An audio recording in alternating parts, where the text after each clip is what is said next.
தாவேக ஆட்சியை கவிழ்க்க சதித்திட்டம் தீட்டி எம்எல்ஏவிடம் பேரம் பேசிய வழக்கில் போலீஸ் காவலில் எடுக்கப்பட்டுள்ள 5 பேரிடம் காவல்துறையினர் தீவிர விசாரணையில் ஈடுபட்டுள்ளனர்.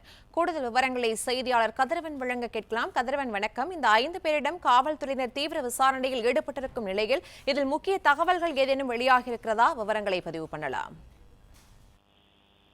முதலமைச்சர் ஜோசப் விஜய் தலைமையிலான தமிழக வெற்றி கழகத்தின் ஆட்சியை கவிழ்க்கும் விதமாகவும் சட்டப்பேரவையில சபாநாயகருக்கு எதிராக தீர்மானம் கொண்டு வரும்போது தங்களுக்கு ஆதரவாக வாக்களிக்க வேண்டும் என்று கூறி 35 கோடி ரூபாய் வரை ஊத்தங்கரை சட்டமன்ற உறுப்பினர் கூடிய இளையராஜா என்பவரிடம் பேரம் பேசிய வழக்கில் இதுவரை 9 நபர்கள் கைது செய்யப்பட்டிருக்கிறார்கள்.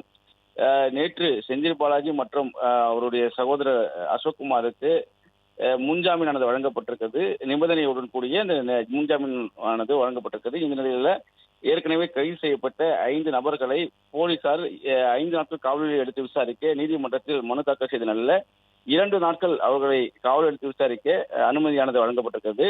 முக்கிய நபர்களாக பார்க்கக்கூடிய திருநாகரசு, தியாகராஜன், நரேஷ், ரமேஷ், கார்த்திக் ஆகியோரை போலீசார் 2 நாள் காவலில் எடுத்து நேற்று முதல் விசாரணை மேற்கொண்டு வருகிறார்கள்.